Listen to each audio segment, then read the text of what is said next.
O Mediterrâneo, a riqueza de culturas aglutinando, sempre inspiraram os amantes da viagem. Um cenário perfeito para espíritos inquietos querendo colocar à prova seus sonhos mais profundos.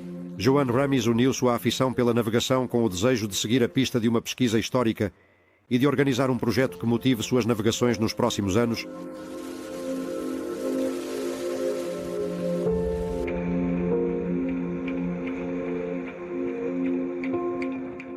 O pretende ir seguir com seu iate Nick C3. Durante 5 viagens em 5 temporadas, o rastro de um personagem que há mais de um século fez deste mar Mediterrâneo. E de suas costas sua casa, e de onde extraiu uma fonte inesgotável de inspiração para seus livros. Mas quem foi este ilustre marinheiro que fez do Mediterrâneo sua casa? O arquiduque Luís Salvador da Áustria pisou pela primeira vez Veneza aos 12 anos em uma viagem que marcou o início de uma incansável vida nômade pelo Mediterrâneo com seu inseparável iate Nixie. Nascido no Palácio Pitti de Florença em 1847, Luís Salvador recebeu uma ampla educação baseada nos princípios do humanismo, no conhecimento das línguas e nas ciências naturais. Mas seu espírito inquieto e uma profunda curiosidade por viver e conhecer fizeram dele um amante da viagem e um estudioso perseverante do Mediterrâneo. Hoje, seu extenso legado literário é uma valiosa fonte de informação sobre como era o nosso mar e sua costa há 100 anos.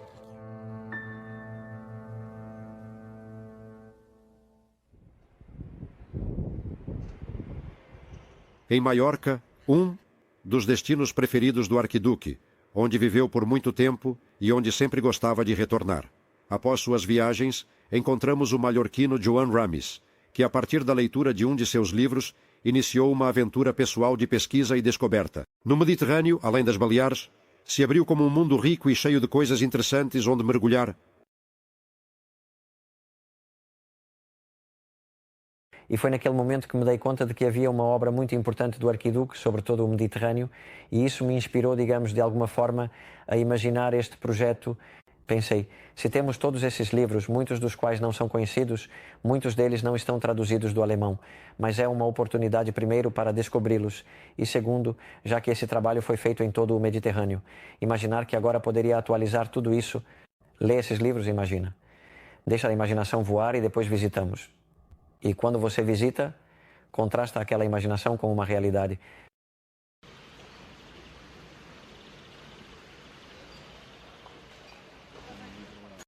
Mas antes de embarcar na viagem, há muito trabalho a ser feito. A biblioteca da Fundação Bartolomé March, em Palma, guarda grande parte dos livros escritos pelo arquiduque sobre o Mediterrâneo, muitos dos quais ainda não foram traduzidos do alemão.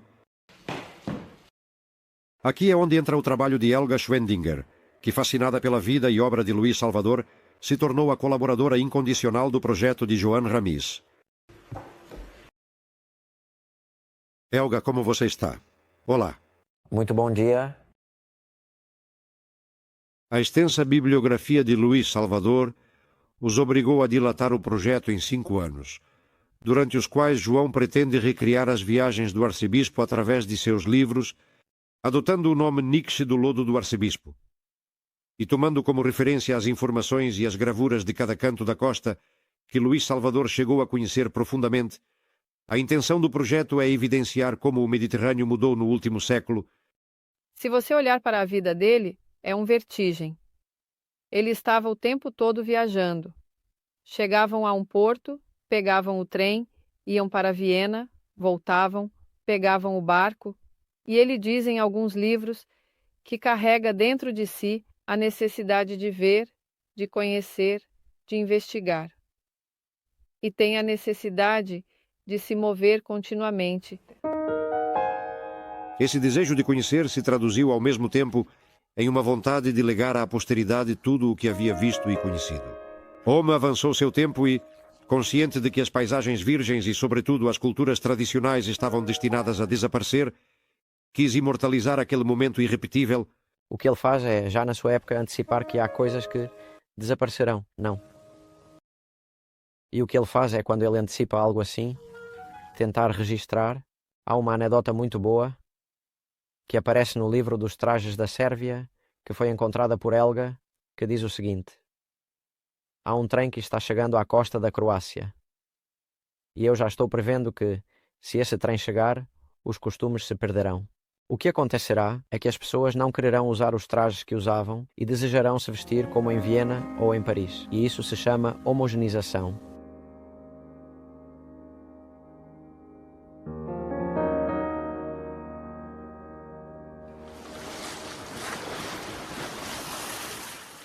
O Mediterrâneo foi o cenário imprescindível de Luís Salvador, que transformou sua vida em uma viagem constante por este mar. E para João, mergulhar em seus escritos e navegar pelas mesmas águas despertou uma série de novas percepções.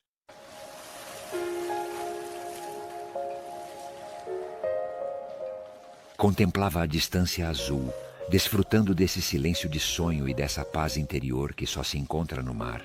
Olhando com nostalgia para as ondas, este largo caminho do mundo, desejava que me conduzisse de uma costa a outra, porque, por mais bela e fascinante que fosse a praia em que me encontrava, sempre renascia essa paixão inata por viajar.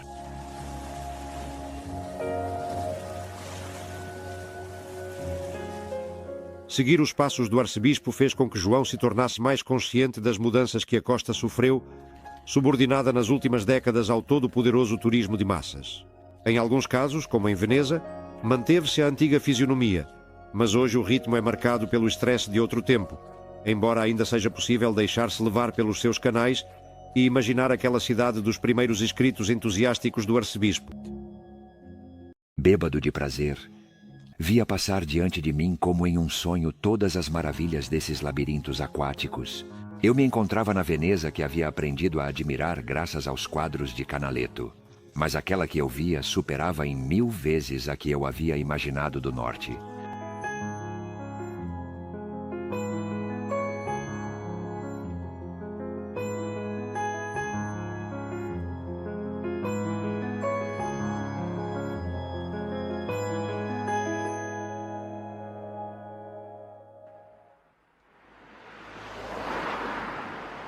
Estamos em Barcelona, longe do Mediterrâneo do arcebispo. Vamos à Escola Superior de Administração e Direção de Empresas, ESAD, onde encontramos João imerso em seu dia a dia. Churchill Salvador. O que faz é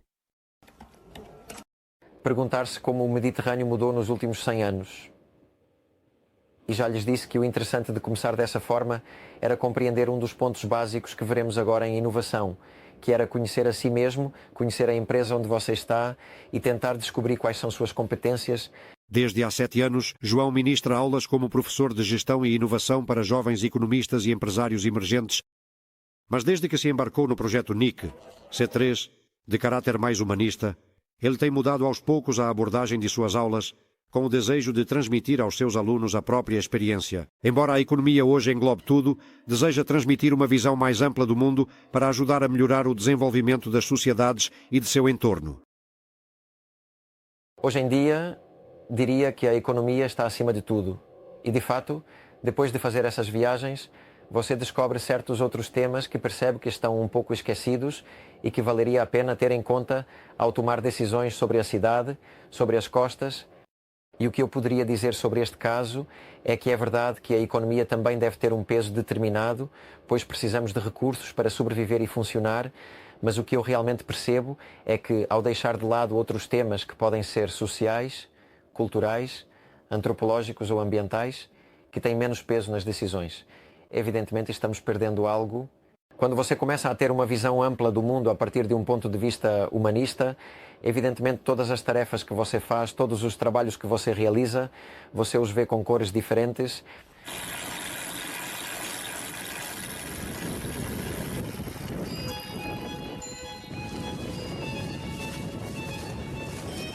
Para João, o fato de se deixar guiar pelo amplo conhecimento humanista de Luís Salvador e seus estudos sobre o Mediterrâneo lhe dá pistas sobre para onde ir. Já se passaram 2 anos desde que fizeram sua primeira viagem, mas ainda há muito litoral a percorrer. Luís Salvador deixou escritas cerca de 80 joias bibliográficas resultado de suas viagens. A sua atividade literária prevalecia sobre as outras, mas nunca escreveu nenhum livro sobre um lugar que não tivesse percorrido amplamente. Ele sempre conversava com os seus habitantes e os conquistava como colaboradores para coletar o máximo de informações possível. Era uma pessoa constante, com uma maneira de proceder perseverante e sistemática. Seus livros abordam uma grande quantidade de aspectos, desde a flora até temas sociais e culturais, todo um leque de informações que João tem filtrado para contrastá-las com a atualidade.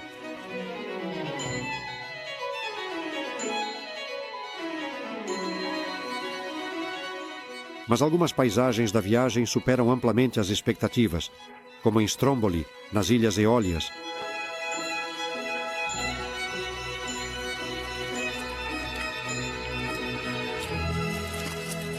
Este vulcão, que se eleva a 900 metros acima do nível do mar e que recebeu o nome do deus Eolo, rei dos ventos, é um ótimo ponto de desembarque para desfrutar de uma ascensão espetacular.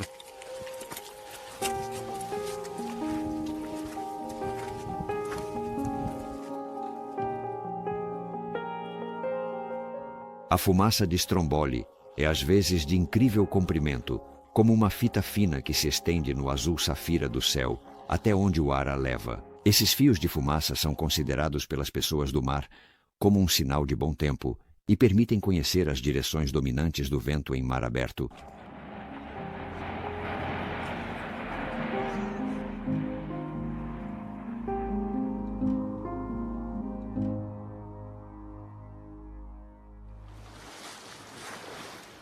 Na época do arquiduque, a oceanografia era uma ciência ainda muito incipiente, e o mar era considerado mais uma ampla avenida entre zonas habitadas do que um objeto próprio de estudo.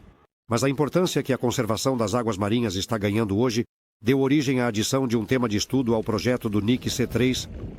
O Manta Troll estará meia hora coletando amostras. O objetivo principal é recolher esses plásticos que estão na superfície mais alta do mar.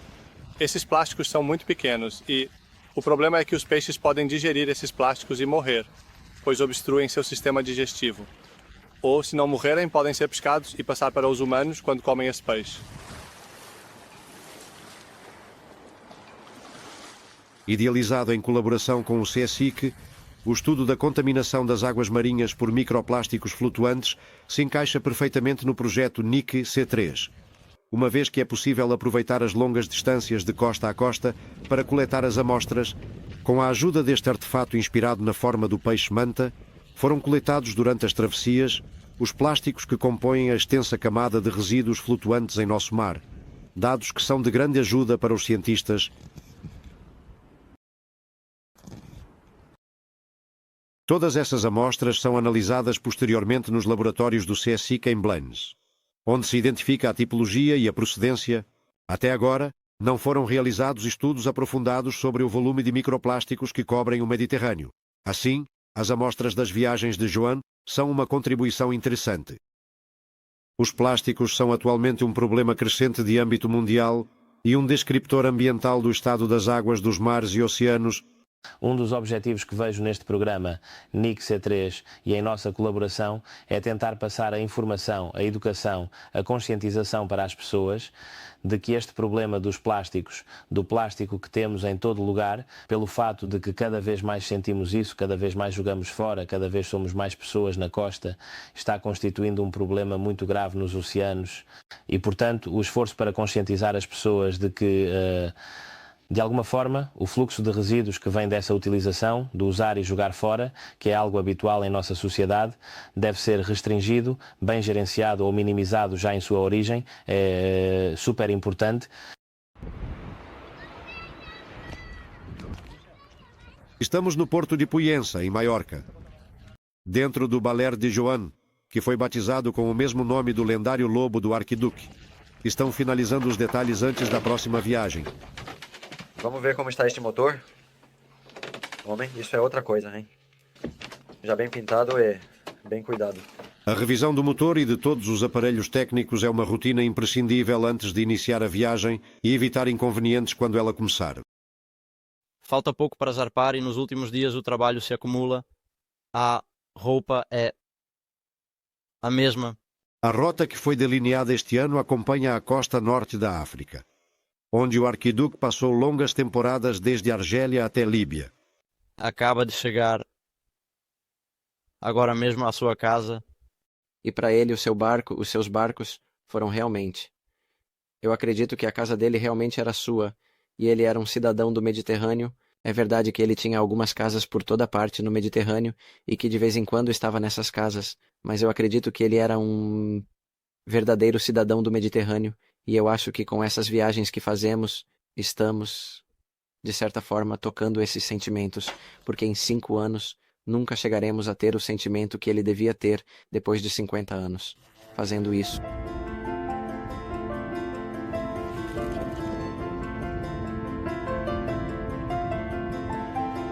E a viagem recomeça. Diante dele se abre um amplo universo de novas percepções e experiências. Em um mar que, desde a antiguidade, todos os marinheiros navegaram com um imenso anseio de aventura e liberdade.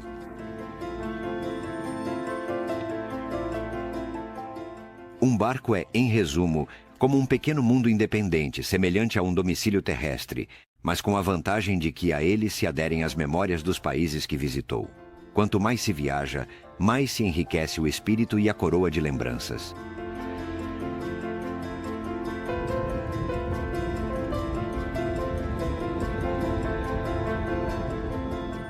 Não eram grandes conquistas nem glórias o que buscava o arquiduque na viagem, mas sim o conhecimento e a experiência vital. Estes valores continuam a guiar hoje o Nixer III em sua jornada pelo Mediterrâneo, acompanhados pelo testemunho de um homem que o percorreu há mais de 100 anos com verdadeira paixão. Mas a viagem de hoje é completamente nova, irrepetível, totalmente aberta à surpresa.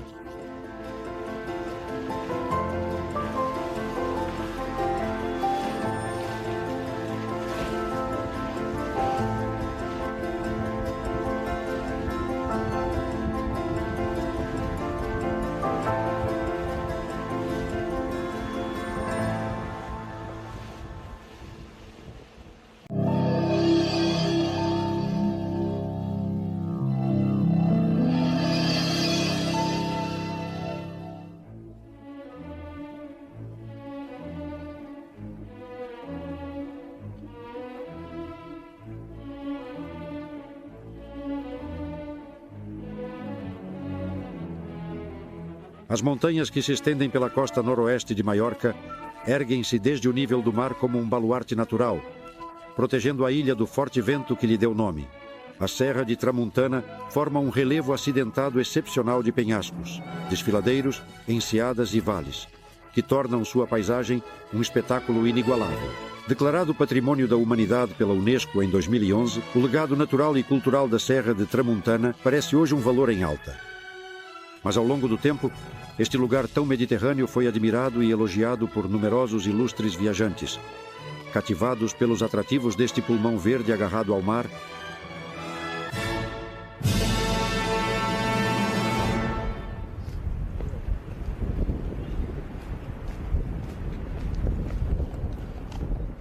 Helga Schwendinger chegou a Maiorca há 20 anos, seguindo o rastro do que sem dúvida tem sido uma das figuras mais relevantes entre os muitos que fizeram parte da paisagem da Serra de Tramuntana, o arquiduque Luís Salvador da Áustria. Pode-se entender aquele arquiduque que veio aqui e que ficou apaixonado pela ilha porque um lugar mais impressionante e mais bonito que a Foradada aqui, com o mar atrás e esta costa. Não sei se podemos encontrá-lo tão facilmente. Além disso, toda essa paisagem para nós que viemos da Europa Central, isso significa o Mediterrâneo com as oliveiras. E toda essa vegetação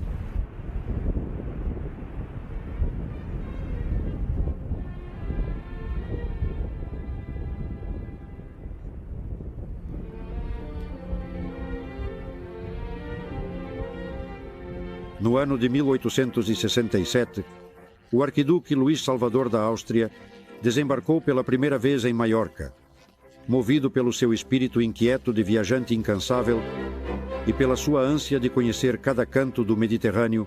Nascido no Palácio Pitti, em Florença, filho de Leopoldo II da Toscana e de Maria Antonieta de Bourbon, já desde jovem mostrou uma clara inclinação pelas ciências naturais. Sua extensa formação cultural, humanista e, sobretudo, uma profunda curiosidade por viver e conhecer, fizeram dele um amante da viagem, das línguas e do estudo do Mediterrâneo. Maiorca o seduziu completamente, especialmente a Serra de Tramuntana, onde o arquiduque se tornou proprietário e protetor de uma boa parte da costa norte.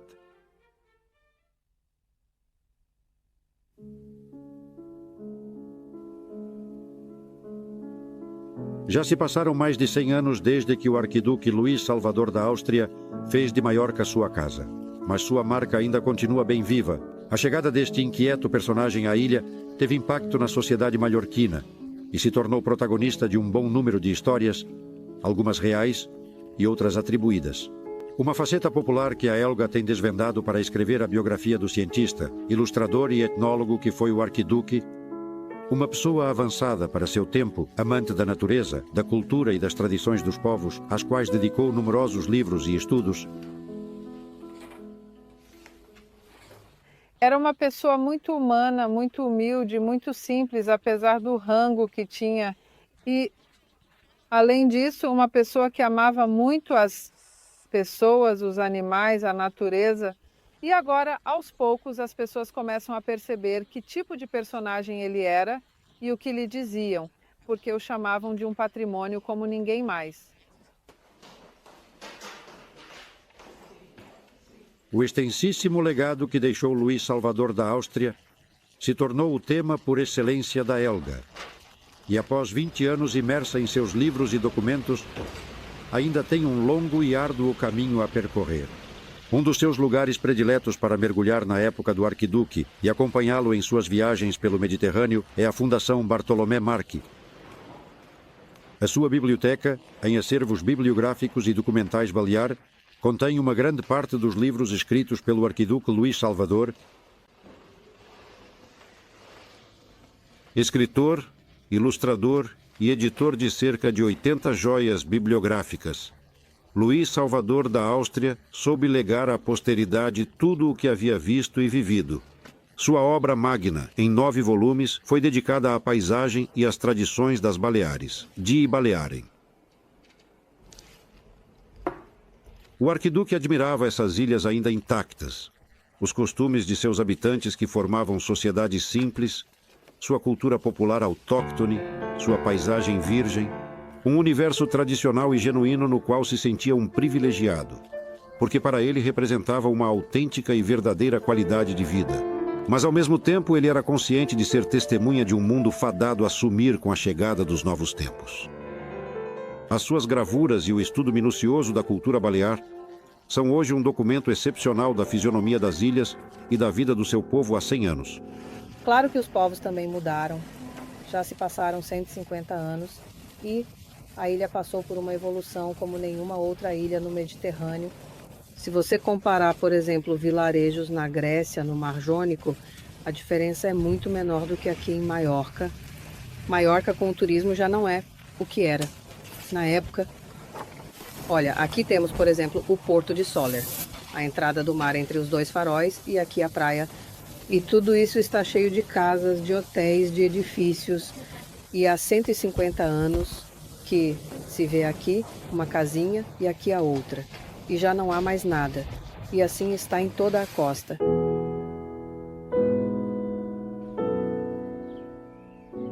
A fascinação do arquiduque pela Serra de Tramuntana o tornou proprietário e protetor de uma grande parte da costa norte entre Dalá e Valdemossa. As propriedades de Miramar e Sommarroig guardam hoje zelosamente seu testemunho. A serra se tornou seu refúgio predileto, longe das normas e protocolos do Império Austro-Húngaro, ao qual pertencia.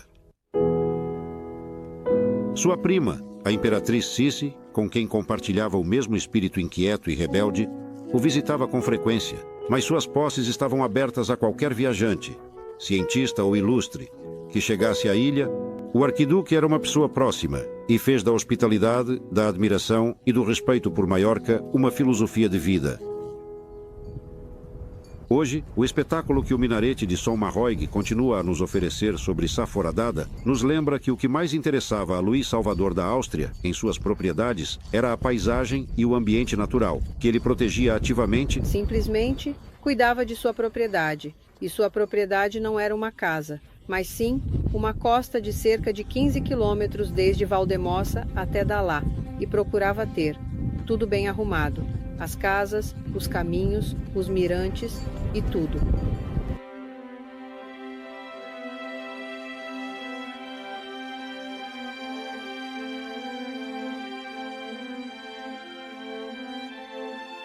Desde que comprou a primeira propriedade de Miramar, Luís Salvador da Áustria proibiu a derrubada das árvores e protegeu os animais. Seu amor pela natureza não era apenas uma questão de estética ou filosofia. Ele nascia de um profundo conhecimento das ciências naturais. Ele não era um admirador passivo. Sua fascinação pela paisagem e o respeito pelo meio ambiente o levaram a realizar um grande número de ações. Na serra, ele vestiu um mundo, um sonho, uma paisagem ideal, onde caminhos e mirantes se entrelaçavam com uma densa história, e mágica, e misteriosa. O arquiduque era filho de uma época em que os ideais românticos de amor à natureza ainda estavam em vigor. Com o traçado de uma densa rede de caminhos e a construção de cerca de 40 mirantes, seu principal objetivo era abrir a paisagem a todos para sua contemplação. Uma maneira de educar a sensibilidade e enriquecer o espírito. No fundo, o que ele conseguiu construir foi um enorme jardim. Para ele, a contemplação da natureza em estado puro nos custa Deus. E ele diz: além disso, que bem haverá de ser aquele que tiver colocado ao alcance desde mais a contemplação da natureza, porque será lembrado por essas pessoas com uma gratidão eterna. Seguindo os seus passos, Nicolau Canielis publicou um livro onde percorre e descreve todos os caminhos, miradouros e pátios que foram construídos pelo arquiduque, evidenciando o atual estado de conservação. Recuperar o que foi a paisagem romântica de Luís Salvador é hoje uma utopia. 90% das propriedades que ele comprou em Trabalho de Moça e de lá estão hoje em mãos privadas, enquanto os minaretes se deterioram e muitos caminhos desaparecem sob entulho ou vegetação descontrolada. O miradouro do Puig de Samoneda sobreviveu ao tempo e é um dos preferidos de Nicolau. Hoje continua a oferecer uma ampla vista sobre uma boa parte das propriedades do arquiduque, pelas quais ele chegou a pagar quantias exorbitantes de dinheiro com seu desejo de proteger o ambiente e tornar seu sonho realidade. Daqui se vê o gêmeo das terras de Miramar. Lá estão Estelaia Bea, Estelaia Songal Seran e Sestaca. E atrás, um sonho presente fora de Ada. Contam que uma vez o arquiduque estava admirando a paisagem e, com isso, um camponês se sentou à sua frente e começou a observá-lo ostensivamente, com um pouco de brincadeira, não. E o arquiduque lhe disse: o dono, que olhem. E o camponês lhe disse: estou olhando para o homem que fez esta dobarada pela foradada. Estamos ansiosos para vê-lo. E o arquiduque lhe disse: veja, o dono. Vocês se enganaram, eu não paguei nada para ser foradada. Tudo o que paguei só vale o que vale esforado de ser foradado. Em Maiorca, o arquiduque criou seu mundo ideal em meio a um ambiente social apropriado e uma paisagem natural inigualável. Sabia bem o que queria: tornar realidade suas ideias e ilusões mais profundas, aquelas que vinham da infância e de suas viagens pelo Mediterrâneo. Não se pode deixar de pensar que o arquiduque está fazendo muito mais do que abrir as paisagens para o resto do mundo, que é dar a conhecer as paisagens de Valdemossa e de Miramar ao restante do mundo. A gente pensa que também o arquiduque está criando um mundo à sua medida, onde ia trazendo todas as coisas que mais gostava de todo o mundo.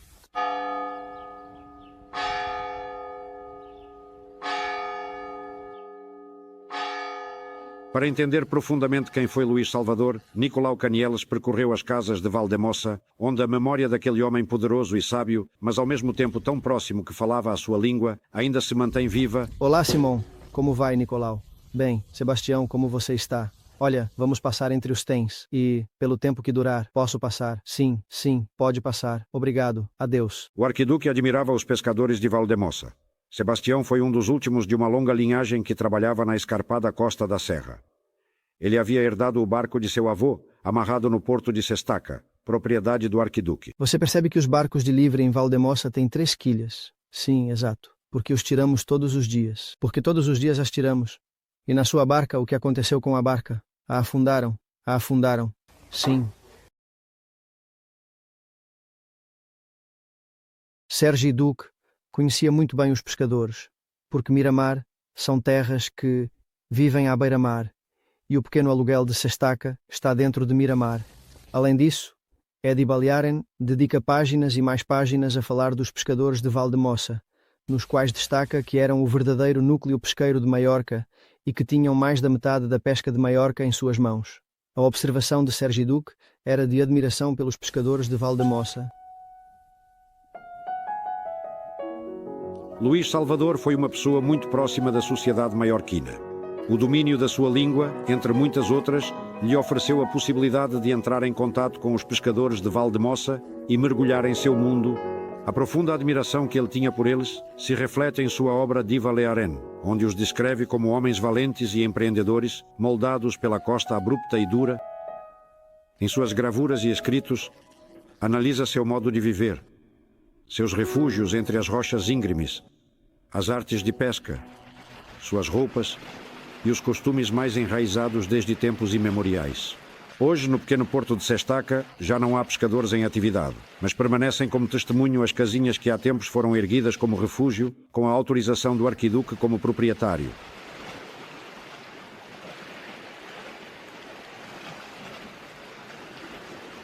Mas a propriedade de Sestaca se estendia em costa acima e não era frequentada apenas pelos pescadores. As vinhas, que se tornaram famosas pelo seu excelente vinho de Malvasia, ofereciam trabalho constante à população do Vale de Mocina, até mesmo aos próprios pescadores quando não podiam sair ao mar.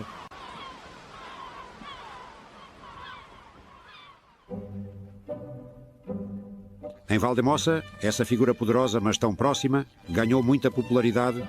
Um arcebispo despreocupado com sua aparência e com as convenções sociais, que logo se tornou protagonista de muitas histórias, algumas reais e outras não. Uma delas deixou pistas na casa de Dolores Estrades, onde se conservam cartas de amor, livros e gravuras originais que o arcebispo presenteou à sua avó. Em Sergi Duque havia mais de 15 ou 20. Um passamperador, um par, não sei, que não eram iguais. Um passamperadina. Olha, bem, estes são os desenhos que eu tenho que colocar porque eu os vejo difíceis. Nu. E pere, um par desses. E estes já precisavam de mais tempo. Para uma pessoa, uma morada da taverna de Saint-Edouard, como eu estou, você precisa ter isso. E você, Carol, uma coisa que ele teve nas mãos. Ui, é que não se pode explicar. Não me agarre. A Dolores tem um pequeno museu em casa. Sua amiga Antônia, fascinada pela figura do arcebispo, sempre se aproxima quando pode para ouvir a história de sua avó italiana. Sua pródiga sempre foi realmente uma mulher muito à frente de seu tempo. Ela escrevia poesia, ela escrevia perfeitamente e, além disso, gostava de viajar. Era uma mulher corajosa, simpática, valia muito. E o arcebispo, que não pode dizer isso, de repente, inexplicavelmente, se apaixonou muito, muito por ela. Neste dia tão feliz, muitas e muitas vezes retorno do Deus vivo apenas para poder te amar, e o voto muito, muito sincero que tenho no peito. Ele desejava que no coração o laço do seu amor fosse sempre e para sempre, e eternamente mais restrito. Entre cartas e postais, a casa da Dolores revela-nos a faceta mais popular do intenso personagem que foi o arcebispo. No entanto, por outro lado, não se deve esquecer o importante patrimônio que ele deixou em Maiorca. Luís Salvador transformou esta costa em um grande parque natural que prestava homenagem ao romantismo. Mas acima da beleza ou da espetacularidade da paisagem que ele adornou, Luís Salvador deu uma lição de amor e proteção ao meio ambiente, a uma sociedade que 100 anos depois enfrenta o difícil desafio de progredir respeitando a natureza. O arcebispo não foi o primeiro a desfrutar da paisagem da Serra de Tramontana, mas sem dúvida foi o primeiro a saber destacar seus valores e mostrá-los ao mundo e aos próprios maiorquinos.